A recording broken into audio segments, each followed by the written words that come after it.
$500 billion. That is what France brought to the table. One word answered back, no. When France said 500 billion, the Sahel answered with something priceless. No more. French officials, briefcases brimming with contracts, land in West Africa. Their mission?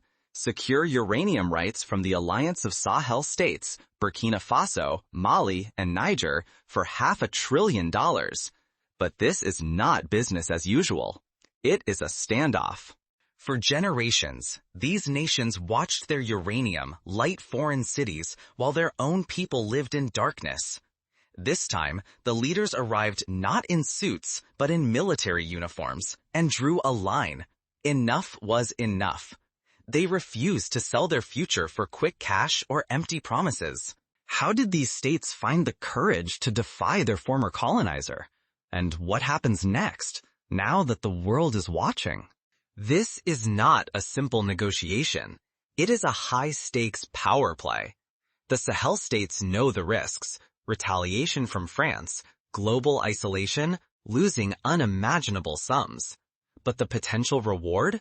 Real sovereignty, control of their own destiny, a chance to transform their nations from exploited outposts into true partners in the world. For generations, African riches fueled Paris, while rural Africa remained shrouded in darkness. The stakes could not be higher. If these countries keep selling their resources for pennies, the cycle of poverty will persist. But if they succeed, they could ignite hope across Africa and rewrite the balance of global power. Now, a bold resistance has taken root. Refusing to watch their futures auctioned off for foreign gain, Burkina Faso, Mali, and Niger had united. They formed the alliance of Sahel states, not just out of necessity, but out of defiance. Their mission is clear: seize control of their own resources and write their own destiny. From colonial invasions to modern boardrooms, France played a ruthless game. Extract Africa's treasures, pay only a pittance, and send the profits north. Uranium from Niger has kept Paris aglow for decades, yet many villages across the Sahel still yearn for a single bulb to pierce the night. The contrast is stark: wealth siphoned away, leaving poverty and resentment in its wake. But the alliance's bold stand has made powerful enemies. France is not ready to surrender control of Sahel uranium without a fight. This was no ordinary negotiation. This was a fight for the soul of a continent. City squares in Ouagadougou, Bamako, and Niamey now surge with crowds, banners aloft, voices rising. Uranium for Africa. Their unity is a threat and a promise. No more colonial bargains, no more stolen wealth. This fight is bigger than profit. It is about dignity, self-determination, and finally ending the exploitation that has haunted their nations for over a century. France arrived in the Sahel, its diplomats marching through the capitals with practiced authority. Their briefcases brimmed with carefully worded contracts. Their faces bore the confidence of a nation used to dictating terms. The offer? $500 billion, enough to tempt any government if they surrendered control of Africa's uranium.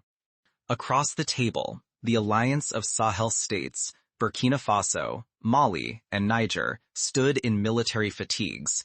There were no polished shoes or polite smiles.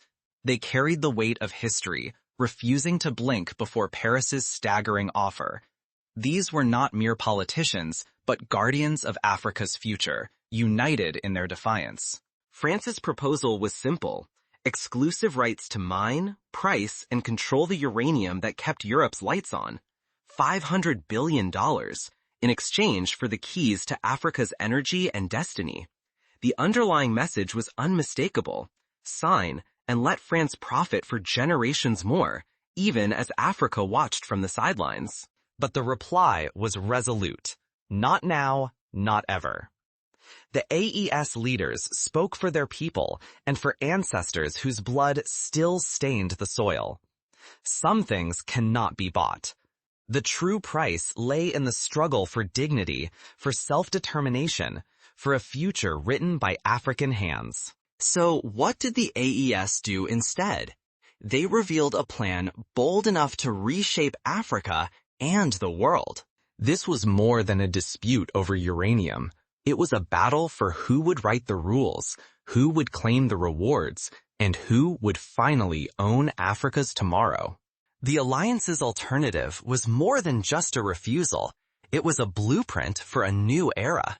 Their announcement sent shockwaves through boardrooms and war rooms alike. The stakes could not be higher. If AS yielded, it meant recolonization by contract, a silent surrender. If they stood firm, they risked sanctions, isolation, and the wrath of a superpower. But this time, Africa's leaders chose the harder path, rejecting easy riches in exchange for the promise of genuine independence. Rejection was not a defeat. It was the first bold move in an entirely new game. Turning down France's $500 billion offer, the Alliance of Sahel States unveiled their own vision, a joint venture, fully African-owned from the roots up. Now, AES will oversee every stage of uranium's journey, mining, refining, shipping, and, most crucially, setting the price on their own terms. Profits will no longer vanish overseas. This plan keeps every franc and every dollar within African borders, funding schools, clinics, power grids, roads, and digital infrastructure. For the first time in living memory, the continent's uranium wealth might light up African homes before ever illuminating the boulevards of Paris. The ripple effect is immediate. From Angola to the Democratic Republic of Congo, leaders are watching the AES blueprint, quietly considering whether to reclaim their own oil, gas, and minerals. The old order is faltering. The stakes have never been higher. AES is not acting in isolation. New partnerships are forming with nations across Asia and Latin America. These deals are not just about cash for ore, but about exchanging technology, expertise, and investment. Real, balanced agreements that build lasting independence. Neighboring African countries are joining in, contributing engineers, equipment, and technical skills. Paris is blindsided. French news calls it an unprecedented wall of defiance. Diplomats scramble, investors panic as energy markets sway. But what will this revolution mean for ordinary people? And could it inspire a new global playbook for justice and independence? This is more than a deal. It is a declaration of intent for the future. Yet the danger is not just diplomatic or economic. AES now faces threats of sabotage, covert interference, and open retaliation from those clinging to Africa's old dependencies. Still, hope for true sovereignty burns fiercer than ever, and, for the first time, is carried by a united front ready to risk everything. As the AES model takes shape, its impact begins to ripple beyond government halls, right into the daily lives of farmers, teachers, and families across the continent. Suddenly, Africa's future feels both uncertain and more possible than ever. Sovereignty is not just minerals in the ground or flags on buildings. It is about who holds the pen in negotiations, who sets the price, and who decides what their land is truly worth. If a country cannot refuse, it does not control its destiny. The Alliance of Sahel States has turned down France's offer of $500 billion for uranium, setting a new standard for resisting exploitative deals everywhere. What happened here does not end with a headline. It is a rallying cry for nations tired of seeing their resources auctioned off and their people left behind. Too often, Africa's progress is measured by foreign investments or applause from abroad.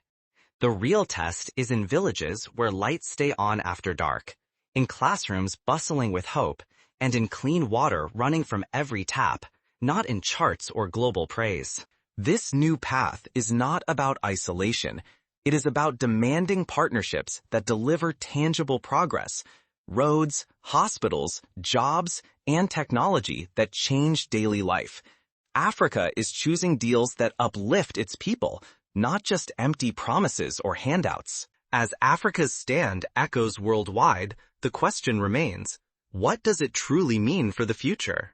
In Ouagadougou, Bamako, and Niamey, ordinary Africans sense a new pride. These leaders are not just officials, they are symbols of a continent seizing its future. The mood is charged, and the world is paying close attention. But the stakes could not be higher. If this lesson takes root, we might witness a seismic shift in global power over energy, investment, and justice. If ignored, the old cycles of dependency and exploitation will simply return, wearing new faces.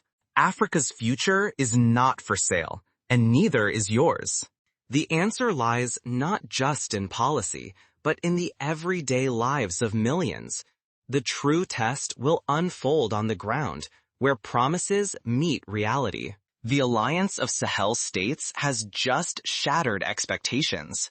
With the world watching, Burkina Faso, Mali, and Niger refused France's $500 billion uranium offer, a sum that could tempt any desperate nation. Instead, they stood together and said, no more. This could be the spark that shifts the world's balance. If others follow, new alliances may rise. The rules of trade, energy, and sovereignty could be rewritten by those long denied a real voice. The risk is staggering.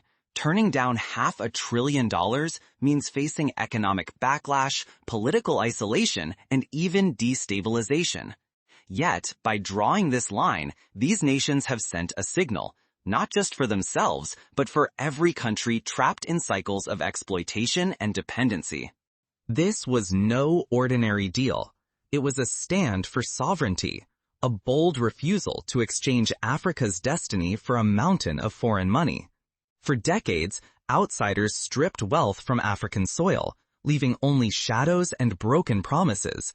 Now, for the first time, Sahel's leaders have declared, Africa's resources are not up for grabs. So what happens now?